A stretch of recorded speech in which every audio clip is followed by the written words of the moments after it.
সপোনৰ হয়তো কোনো পৰিসীমা নাথাকে। আকাশ চুব পৰাকৈ এক দূৰপাৰ হেঁপাহ। নিবিচাৰো কেতিয়াও জীৱনৰ জটিলতাক অনুসন্ধান কৰিব। মাথো বিচাৰো আকাশলংঘী সপোনবোৰৰ এক অপৰিসীম ঠিকনা।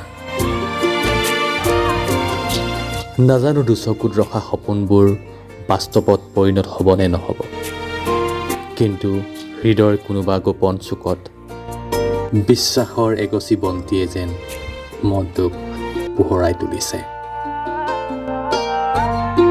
এজনী চৰাই, তাইৰ নিজৰ পাখি দুখনিত বিশ্বাস আছে বাবেই হাজাৰ বতাহ ধুমুহাৰ সন্মুখীন হ'ব পাৰে। মই চৰাই হ'ব নোৱাৰোঁ, কিন্তু মনত বিশ্বাস ৰাখি নিজৰ সপোনবোৰ বাস্তৱত পৰিণত কৰিবলৈ অহৰহ চেষ্টা কৰিব পাৰোঁ। সময়ে সকলো সলনি কৰে, নাজানো কাইলৈ কলৈ লৈ যায়, কিন্তু বিশ্বাস আছে বাবেই সপোনৰ পিছে পিছে সপোনৰ ঠিকনা বিচাৰি ফুৰিছোঁ। মইতো নাজানো কিমানৰ সপোনে দিঠক দেখে, মাথো এটাই জানো সকলো মানুহেই সপোন দেখে।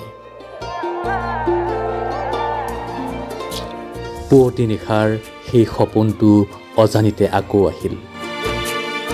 মই নিশব্দেৰে ৰলোঁ, মনত এতিয়া আশালৈ বাস্তৱ কৰাৰ দিশে অগ্ৰগতি ল'লোঁ।